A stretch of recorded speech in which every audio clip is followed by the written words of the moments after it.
Good Morning Business, French Tech. 8h23 sur BFM Business et sur RMC Découverte. La French Tech, ce matin, on reçoit un champion européen de la tech, Patrice Barbedette. Bonjour, vous êtes le PDG d'Easy Vista, leader européen des solutions IT. Alors, une fois qu'on a dit ça, leader européen des solutions IT, on n'a pas dit grand-chose. Concrètement, vous faites du support à distance ou encore du monitoring. Alors, quand j'ai dit ça, encore moins. Mais si. Du coup, alors c'est ce qu'on fait. Non, mais je parle sous votre contrôle, mais vous allez nous expliquer. C'est ce qu'on fait tous dans nos entreprises quand on envoie un ticket parce qu'on a un problème informatique. Mon ordinateur fonctionne pas. Je sais pas pourquoi j'ai pas la connexion. On envoie un ticket, c'est centralisé et ensuite, en fait, c'est beaucoup plus simple pour gérer la partie IT et informatique. C'est ça en fait ce que vous faites. Exactement ça. Vous avez tout compris. Effectivement, c'est vraiment s'assurer. On fournit en fait une plateforme dédiée à l'IT qui permet à une direction informatique de s'assurer que de la supervision des data centers, des infrastructures, jusqu'à la satisfaction du end-user, la sécurité de la donnée, que tout ça fonctionne bien au quotidien. Et donc, c'est ce qu'on fait pour à peu près 3500 clients dans le monde. Et donc, vous avez annoncé des nouveaux contrats avec Naval Group, avec l'OTAN, avec l'armée allemande.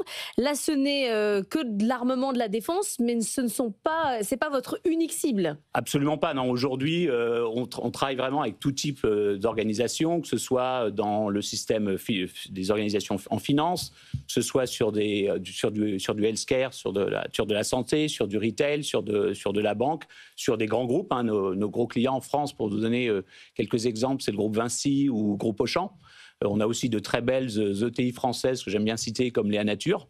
Et effectivement, ces derniers mois, on a vu pas mal de clients dans la défense ou sur des industries que j'appellerais stratégiques, choisir notre solution. Mais vous ne faites pas que de la gestion de tickets SOS pour eux, vous faites de la gestion de données en les aidant vraiment à piloter leur stratégie. Voilà, exactement. Je dirais que la gestion des tickets, c'est la partie un peu émergée de l'iceberg qui concerne l'utilisateur, mais derrière, il y a tout ce qui va concerner la gestion de leurs infrastructures pour s'assurer que tout fonctionne au-delà de la satisfaction de l'utilisateur. Mais du coup, si vous avez de plus en plus de clients dans la défense, j'imagine que c'est aussi lié au contexte géopolitique. C'est-à-dire qu'aujourd'hui, on a une sorte de prise de conscience générale. Je pense que c'est même pas la situation qui a évolué, parce que c'était sûrement comme ça avant Trump, mais que on n'a plus forcément que des alliés, on a des gens qui ont des intérêts et qu'il faut se défendre d'une certaine manière, ou en tout cas défendre nos données, nos infrastructures. C'est exactement ça. Je dirais que l'arrivée de Trump au pouvoir n'a fait que révéler ce qui existait déjà. Je vais vous livrer une data.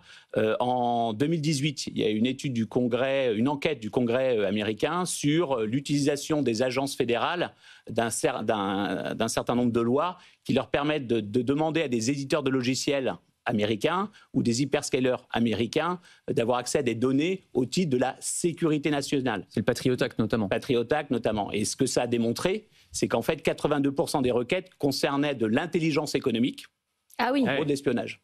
Ah oui. Ça, c'était en 2018. C'est énorme. Et ça, vous êtes capable de faire quelque chose pour ça ?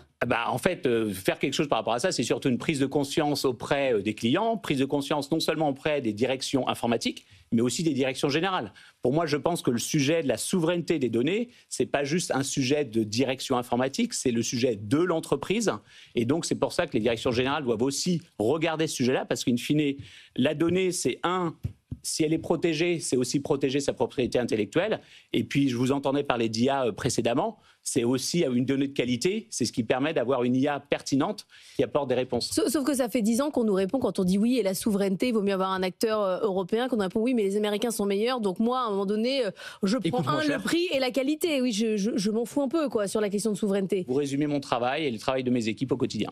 C'est de démontrer qu'on peut être un acteur français, un champion européen, et pour autant, dans un monde tech qui est très marqué par les États-Unis, être capable de fournir des réponses de qualité et d'ailleurs des solutions qui... Je suis en permanence en concurrence avec mes concurrents américains. Mais alors du coup, justement, vous placez où sur cette chaîne de valeur-là ? Parce que face aux hyperscalers, vous ne faites pas des data centers, vous ne faites pas de stockage de la donnée à proprement parler, donc vous faites quoi ? Vous la chiffrez ? Comment vous la protégez, cette donnée souveraine ? Alors, nous déjà, nous on s'appuie sur des hébergeurs, donc notamment sur un certain nombre de contrats liés à la défense, on ne va pas utiliser des hyperscalers américains, mais on va travailler avec Outscale, donc Dassault Systèmes, en Secnum Cloud. Donc, le Secnum Cloud, c'est vraiment la doctrine de sécurisation de la donnée délivrée par l'ANSSI.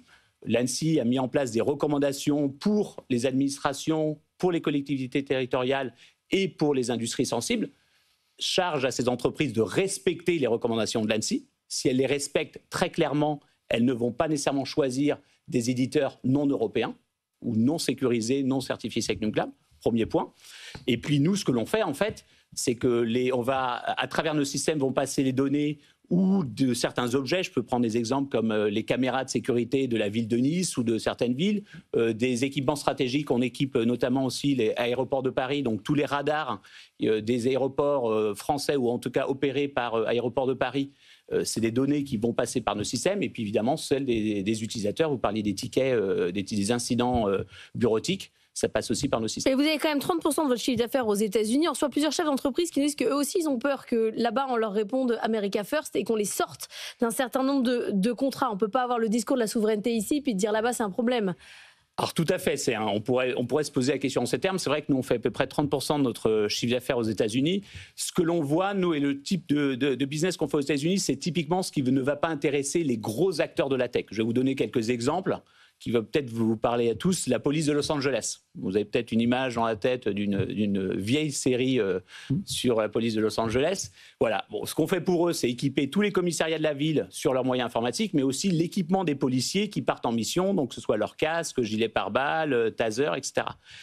On va faire la même chose sur les systèmes scolaires de certains comtés en Floride, etc. Donc nous, on n'est pas sur les grosses entreprises US, on est sur ce que je vais appeler des ETI américaines, très locales. Moi, régulièrement, quand je vais avoir des clients, je suis ni sur la côte Est, ni sur la côte Ouest, je suis exactement au milieu, là où personne ne va. Merci beaucoup d'être venu ce matin. Patrice Barbedette, le PDG d'EasyVista.